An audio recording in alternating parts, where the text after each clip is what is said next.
आप देख रहे हैं समाचार एजेंसी ऑफ इंडिया में साइन न्यूज। नमस्कार दोस्तों, समाचार एजेंसी ऑफ इंडिया की साइन न्यूज में लिमटी की लालटेन के 764वें एपिसोड में एक बार फिर आपका स्वागत है। ईरान इजराइल युद्ध चल रहा है, अमेरिका भी बीच में शामिल है। अमेरिका के राष्ट्रपति डोनाल्ड ट्रंप जिस तरह से बयानबाजी कर रहे हैं, चिचा के चोचले एक हम सीरीज आरंभ करना चाह रहे हैं जिसमें हम आपको बताएंगे कि चिचा डोनाल्ड ट्रंप उनके यूटर्न महाशक्ति के पतन की ओर कहीं उनके यूटर्न तो नहीं ले जा रहे हैं। बार बार बयान बदलते दुनिया के चौधरी गोर्बाचोव की परछाई और पश्चिम मध्य एशिया में धीरे धीरे उलझता जा रहा है अमेरिका।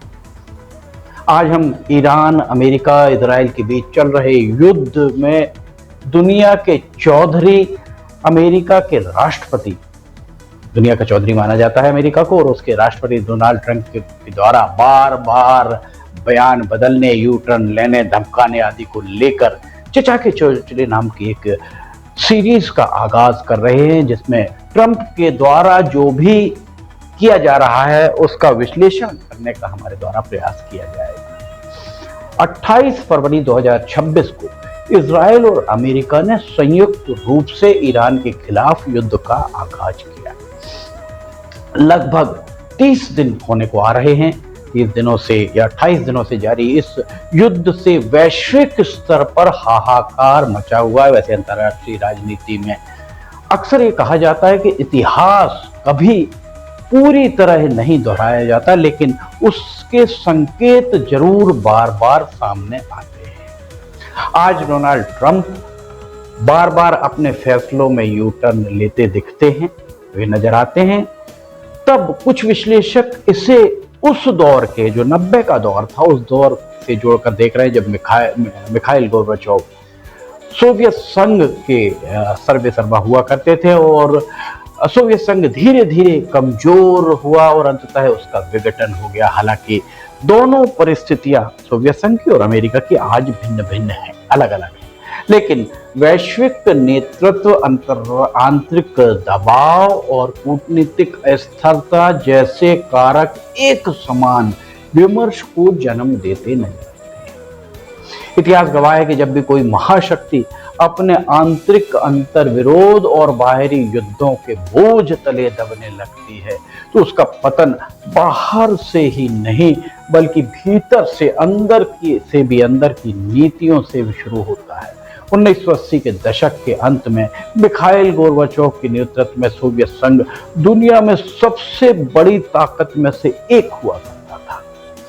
वो मिखाइल गोर्बाचोव के द्वारा ग्लासनोस्ट अर्थात खुलापन और पेरेस्ट्रोइका अर्थात पुनर्गठन के नाम पर, खुलेपन और पुनर्गठन के नाम पर ऐसी नीतियां उनके द्वारा लागू की गई जिन पर उनका खुद का नियंत्रण ही नहीं रहा।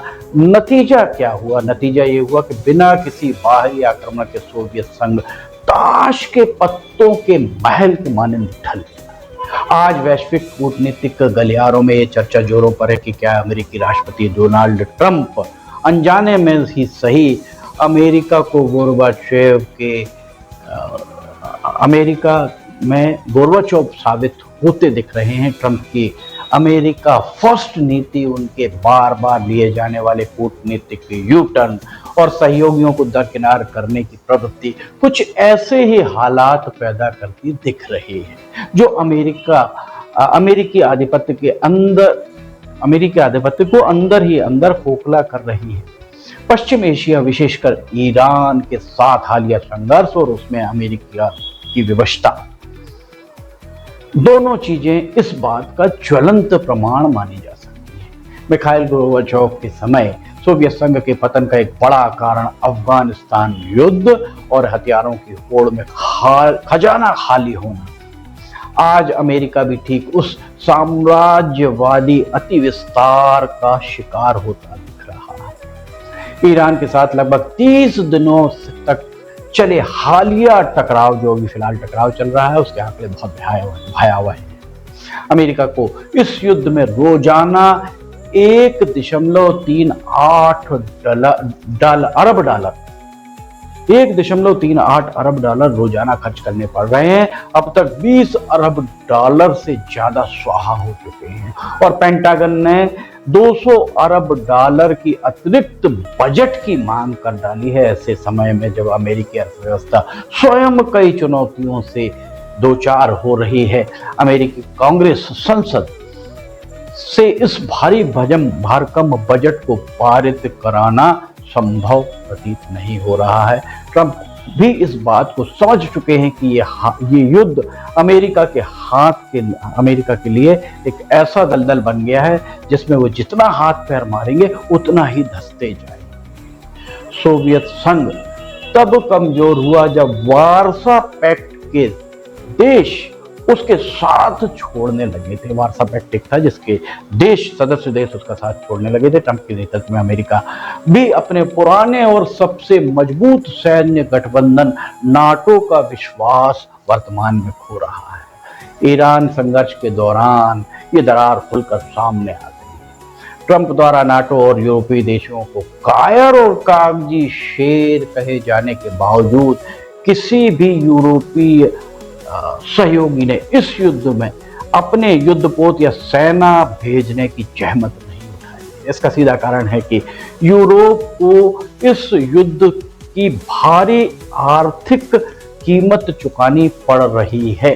कतर से एनएसजी सप्लाई बाधित होने के कारण यूरोप में गैस कीमतों में 35% का प्रत्याशित उछाल आया है। जापान जैसे रणनीतिक साझेदार ने भी अपनी आपातकालीन ऊर्जा भंडार उसे भी खोलना पड़ा और दुनिया भर के 9 देशों के 40 ऊर्जा भंडार इस युद्ध से सीधे प्रभावित हुए हैं। वैश्विक स्तर पर तेल आपूर्ति में रोजाना 11 मिलियन बैरल की कमी आई है।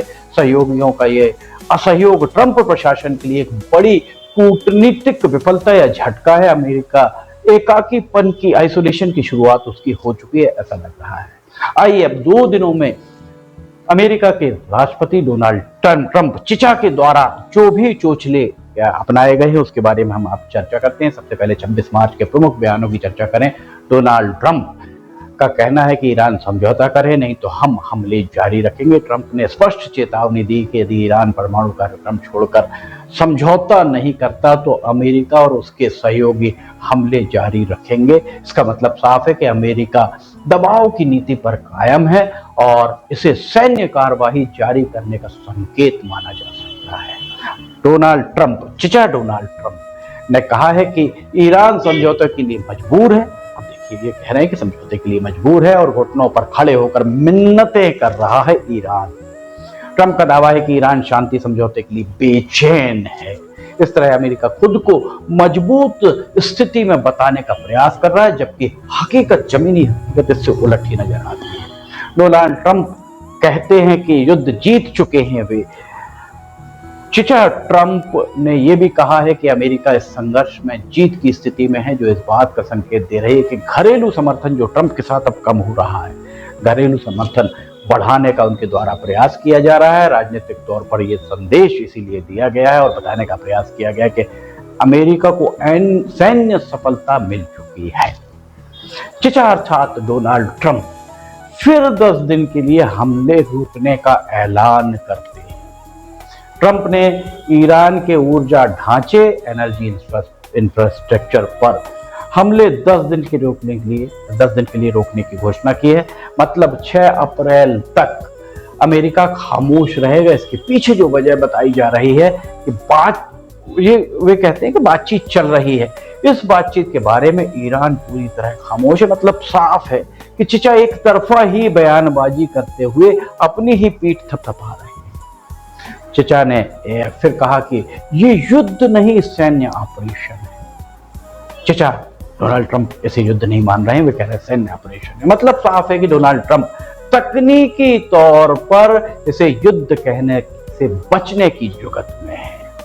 इसका कारण स्पष्ट है कि युद्ध घोषित करने के लिए अमेरिकी संसद अर्थात अमेरिकी कांग्रेस की अनुमति की जरूरत होती है। इसलिए मिलिट्री ऑपरेशन की संज्ञा उनके द्वारा दी जा रही है। अब अगले दिन अर्थात आज की बात करें 27 मार्च को चिचा ने कहा कि बातचीत बहुत अच्छी चल रही है। पर बयान से उलट जमीन पर तो तनाव और हमले साफ दिखाई दे रहे हैं। चचा कहते हैं कि ईरान को समझौता करना ही होगा। वे कहते हैं कि उसके बाद उन्होंने कहा स्टेट और हार्मोज को ईरान को खोलना ही होगा। इनके बयानों से साफ है कि अमेरिका खुद को मजबूत स्थिति में दिखाने का प्रयास दिखा रहा है। ईरान पर समझौते का दबाव बढ़ाया जा रहा है और युद्ध और कूटनीति दोनों साथ साथ चलते हुए दिख रहे हैं। कुल मिलाकर दुनिया के चौधरी की इस बयानबाजी में अमेरिका का खुद का माहौल उड़ता दिख रहा है। आश्चर्य तो इस बात पर है कि अमेरिका के पूर्व राष्ट्रपति bill Clinton, George W Bush और बराक ओबामा इस तीनों के तीनों इस मसले में पूरी तरह मौन है। पता नहीं क्यों उनका मौन कब टूटेगा, पता नहीं। अगर अमेरिका गलत राह पर है, अमेरिका गलत कर रहा है तो उन्हें बोलना चाहिए। विश्लेषकों का यही मानना है कि अमेरिका ने अगर अपना रवैया नहीं बदला तो आने वाले समय में उसका हाल यूएसएसआर, सोवियत संघ जैसा ना हो जाए।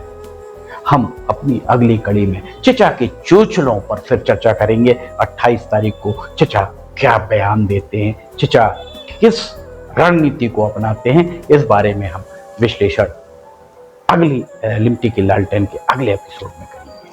लिमटी की लालटेन के 764वें एपिसोड में फिलहाल इतना ही। अगर आपको समाचार एजेंसी ऑफ इंडिया की साई न्यूज़ में लिमटी की लालटेन अन्य खबरें पसंद आ रही हो तो इन्हें लाइक, सब्सक्राइब, शेयर जरूर कीजिएगा।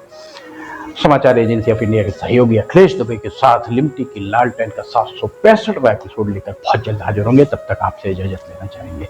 जय हिंद।